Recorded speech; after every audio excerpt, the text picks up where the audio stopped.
So it's a crazy great market out in the city of Concord right now. And I know you're thinking, you're like, Ron, what do I do to make sure I find the home of my dream? I get into contract, I get through escrow and get closed on it. Well, guys, in this video, that's what we're going to be talking about. We're going to answer all those questions for you. And if you have more detailed questions, look around the screen. You can see our calendar link. Also, look below in the description and go out there, set an appointment. We'll answer all your questions for you. So let's get started with our video here.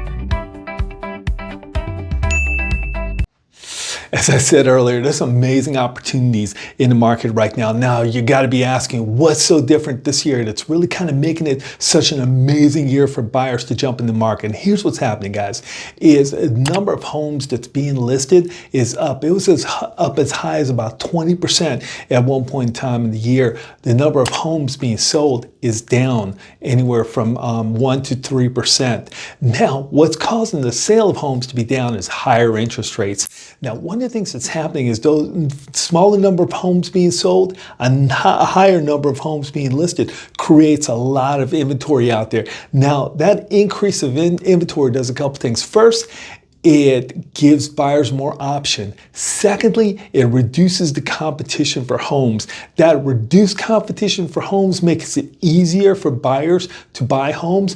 Also, it brings prices down, so buyers don't have to pay as much for homes. Now, one of the things we're seeing in this last part of the year is interest rates is also falling, and the Federal Reserve has announced that they're going to continue to drop rates. So we're expecting a couple more rate drops, and so we're kind of expecting for rates to continue to fall. So lower rates right now has not resulted in home prices going up. So this is creating some real opportunities for buyers. Also, the other thing that's happening is we're going towards the end of the year. So the end of the year, prices tend to fall off. So we've got low prices, we've got high inventory, we've got good interest rates. So that's really creating some opportunities for buyers right now.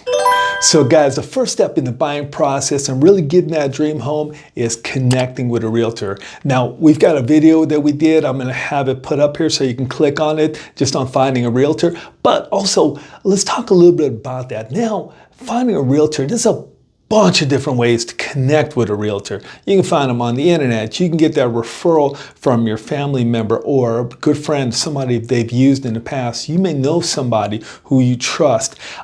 You may have a business professional who refers a realtor to you, somebody like a CPA or an attorney. You may see a yard sign. You may meet somebody at open house. There's a bunch of different ways to actually meet a realtor. But I got to tell you, the first step you got to do is Google that realtor. Google their name and look at the activity that they have out there on the market. One of the things you're going to see is good realtors are going to have a lot of information on the internet. They're going to have reviews about themselves. Take a minute to read through those reviews. You're going to see homes they've listed in the past. Take a minute to look through those listings. They're going to be doing videos like this and so forth. They're going to be doing posts. Take a look at those things and get to know the person. The next thing you want to do is you always hear you want to interview multiple realtors, and that's real important. Now, one of the things I'll suggest, do not interview a bunch of realtors. You can get it down to just a couple people that's got good internet reviews and so forth, 2-3 people, and interview them multiple times, because those multiple interviews are going to get you to know that person a little bit better. It's just somebody you can trust, and also it's going to break down that discomfort, that immediate where somebody's on their best behavior and so forth, and you're going to start to see what that person's really like and see if this is the right person for you, if this is the right realtor for you. Now, once you've connected with your realtor, the thing you want to do is get your pre-approval. Typically, the best place to start with your pre-approval is somebody that's recommended by your realtor. You've got a good realtor, they're going to have good lenders that are working with them, and these are going to be lenders that work on purchases. They're very good at purchases, which is different than refinance, and also they're going to get things closed. They're going to be realtors who will respond on the weekends, that kind of stuff, because most of the time you're going to be looking at houses and so forth, and a lot of times you're going to have questions. It's on the weekend. So you want those realtors, or those lenders who are going to be available to you. Now, the pre-approval itself, there's a couple different ways to do it. You know, you can simply probably the best way and most common is they run you through systems called DU or LP, produced by different companies. They run all your numbers through there and they spit out a pre-approval letter. Now, one of the things with that is they're gathering all your information and they're gathering up front. When they gather that information, they can also identify any problems and so forth and get those addressed up front. That way, when you get in the contract, we're not having any problems, because if we start having problems, it puts you as the buyer in a less advantaged negotiating position, because you now got to worry about your loan and so forth, and you don't have as much negotiating power. Now, that pre-approval itself is really important. You got to have that up front before you're even going to be considered when you make an offer on a home. Now, the second thing we got to consider is your budget. Now, your budget, one of the things I always tell people is you want to have 7% down, minimum 7%. What that does is it gives you 3.5% for your down payment on the home. It gives you 3% for your closing cost, and it gives you 1% to 1.5% to move in. So that's kind of the breakdown there. The other thing we want to think about is what your monthly payments are going to be. Monthly principal, interest, taxes, and insurance payments. So that's something to consider, and that's a conversation to have with your lender, have with your real estate agent. Now, we'll have a couple videos that pop up here talking about the pre-approval and actually talking about the budget. In the next section, we're going to talk about some strategies for house hunting and also some neighborhoods here in the city of Concord to give you some examples. Now, one of the biggest things, we spoke about the pre-approval earlier. That pre-approval is going to focus you on the neighborhoods that are going to really kind of work for you. Neighborhoods and city. One of the things I always suggest to people is start out with a broad picture. You know, you got to consider the needs of everybody in your home. You got to consider the number of bedrooms, how many people are in the family, are the people that can't move upstairs and things and have to have downstairs living. Also, is it a full half bathroom downstairs? Half bathroom is fine if everybody can go upstairs, but if you have somebody in the household that can't, you've got to look at having a full bathroom downstairs. You've also got to consider things like pets. You know, are you looking to buy in an HOA that doesn't allow pets, or maybe your dog's too big or something like that? So those are factors you got to consider. Also, outside factors. You know, how easy is it for you to get to work? How easy is it for you to get to transportation? Things to think about. Also, you know, interesting, had a situation with a client who bought a home or was thinking about buying a home in a certain area, but Grandma walked the children to school in the morning, and the walk included a pretty serious hike up a hill, and they felt they didn't want Grandma doing that hike, so they moved to a different area, or they chose to find a home in a different city, a different school. Now, there are many options out there, guys, you know, and a lot of times it's based on price, it's based on locations and so forth. Say, for instance, you know, one of the great neighborhoods in the city of Concord, Dana Estates, it's deep into Concord, really popular neighborhood and stuff. But if you're somebody who drives and commutes to work, may not be the greatest neighborhood for you, because you got a long drive coming up Treat Boulevard, going by many schools at about 7:30, 8:30. It's pretty busy and stuff, you know. If you're somebody who's focused on getting your kids to a particular school and so forth, for instance, you know, there's some areas, Pine Hollow, you get into Clayton Valley High School. You can go to the crossings, where you go to Northgate or Walnut Creek schools. So there's different options out there, different neighborhoods in the city of Concord. So a great place to really start your look. One of the things you want to do is connect with a realtor, get pre-approved, and identify those areas that's best for you. So in this section of the video, we're going to be talking about writing a winning offer. Now, that's been one of the toughest things to happen in the last couple of years. There have been really great real estate markets, and in great real estate markets here in Concord, you're seeing high prices, you're seeing competition for homes, you're seeing prices going up, and it can be tough to get into contract. One thing this year, it's a little different. There's not as much competition for homes and so forth. So getting into contract is a little easier. Now, that doesn't mean that it's a slam dunk. It just means it's a little easier. There's a couple things out there, guys.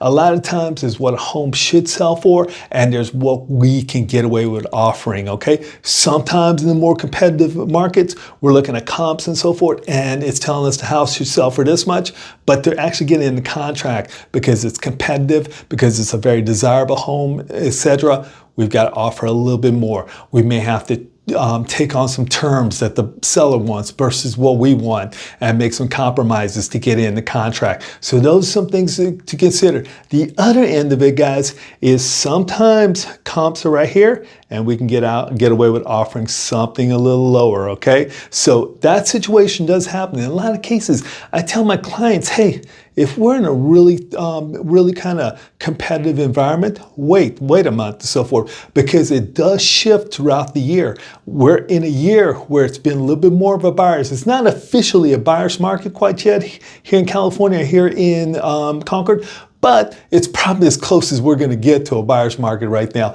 And one of the things that we're seeing, it's a little easier to get in the contract, but we do see volatility in the year. So if it's the busiest time of the year, continue to make fair offers. I tell my clients this all the time. Don't stretch, don't overbid unless you really have to have a house and you really love that house. If not, continue to make fair offers because the market does shift.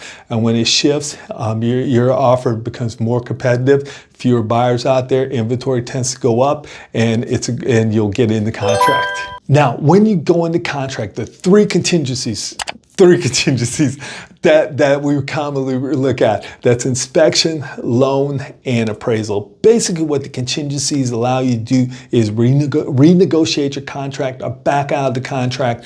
For instance, in your inspection, referred to as an investigation contingency, if you find something that you can't live with, you can back out of the contract. Also, if you find something that you can have them fix it, you can ask them for a credit, you can reduce the price. If your appraisal comes in and there's something wrong with the appraisal, you can ask them to reduce the price. You get to renegotiate at that point in time. If your loan, something goes wrong with your loan, it allows you to back out. And during the process, you're removing each one of these contingencies as you clear. So as you go through the inspection and you've concluded, hey, this home, I can accept everything that's here, we're going to go ahead and remove those inspection contingencies. Once you get your appraisal in and it's appraised, the appraiser has passed all the elements of the appraisal, then you can remove the appraisal contingency. And once your loan has been conditionally approved or final approved, then you can go ahead and remove that loan contingency. So that's what your contingencies do for you. Now, we spoke about that investigation contingency. One that includes inspections. There's some inspections that I typically recommend to people. Generally, property inspection. That's overall inspection of the home. You want to look at a roof inspection, okay? You want to get, because that's something it's something that you have to replace within the home. They're usually 30, 50 years, but you could be buying a home that's 28 years old and the roof is coming up where it needs. So that's an expense you've really got to know about and consider. HVAC, important inspection. Pest inspection, really important. Pest inspection really covers termites, whether it be subterranean dry wood termites or beetles. It also covers dry rot. You know, as water gets on wood and it sits there, if the home needs to be painted and the paint's not offering enough protection to wood, it's going to get soft, and that's just an indication of maintenance on the home. Foundation, you know, you're seeing cracks, you're seeing the walls and so forth, angular cracks. You're seeing door gaps that are different on one side of the door to the other. You're feeling sloping in foundation and things. Probably want to take a look at a foundation inspection because, you know, this is something that can create some problems. Sewer inspection, important. You just run a camera through the sewer pipes going out to the main sewer. A lot of times it's clay piping and you'll find cracks and so forth in that clay piping. Could be $11,000, $12,000 worth of work, something you want to know about, and something that's you know, possibly could be fixed before you close on the house. Chimney, we don't use chimney so often these days, but chimney is an area where it could be dangerous, and if you do have some cracks in the flues and so forth, you really want to know that and know, because if you're going to use the chimney, you really can't do it with cracks in there. And so those inspections are really important. Now, some things that the inspections do for you is if you find things that you cannot live with ahead of time, it allows you to back out of the transaction before moving forward. It allows you to budget to fix those if it's something that you think, hey, I'm going to take it on, I'm going to fix it. It also allows you to do things like ask the seller to fix it, or ask the seller to give you a credit to fix it, or ask the seller to reduce your price to fix it. One of the things I always tell my clients is, hey guys, you take on the repair, because what's going to end up happening is the seller simply going to, if you ask the seller to fix it, they're going to do it the cheapest way possible. Now, if you ask them for a credit, get an inspection and so forth, get an estimate on what the repairs are going to cost, you may be able to get a good part of that money to do the repairs and do it your way. Make sure it's a quality repair. Now, one of the things I want to cover with you guys is escrow. You hear that term all the time, and just wanted to talk to you a little bit about what escrow is. We were just talking about inspections and so forth. That is actually during the escrow time. Your appraisal is done during escrow time. A lot of the work on your loan is done during the escrow time. And that escrow time is the point where you go in the contract to buy the home to the point where you close. Common escrow these days, 25 days. Sometimes they get extended. Things happen. Not a big deal. Sometimes things happen and it gets extended.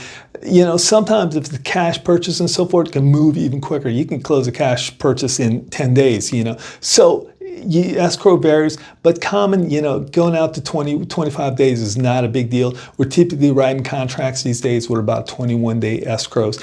Couple things that happen in there, you know, as we spoke about the inspection. Also, title company does a prelim, they call it. They go out there and look at possibly any type of liens and so forth that may be against the home, and they make sure those liens are paid off. So when you take on the property, it's all paid off. You know, other things that's going to happen is, you know, any type of repairs and so forth that needs to happen. Sometimes local cities have rules that certain things have to be done a certain way, and rules and so forth. And those things are going to happen during escrow. Then you're going to do a final walkthrough. That final walkthrough really kind of confirms that the house is in the condition that you bought it in. It's in the condition that you agreed on. And then we're going to push to close. And of course, when you close, keys, a little bit of a celebration, pop the champagne and things. And then you own a house after that, and then it gets really serious. But, you know, keys, and then you'll start your move-in process and things. Yeah. But guys, if you like this video and there's any other questions and so forth, look around the screen. You're going to see our Calendly link also down below in the description. Go out there, set an appointment. We'd love the opportunity to talk with you, answer any of your questions. Okay. Have a great rest of your week now. Bye-bye.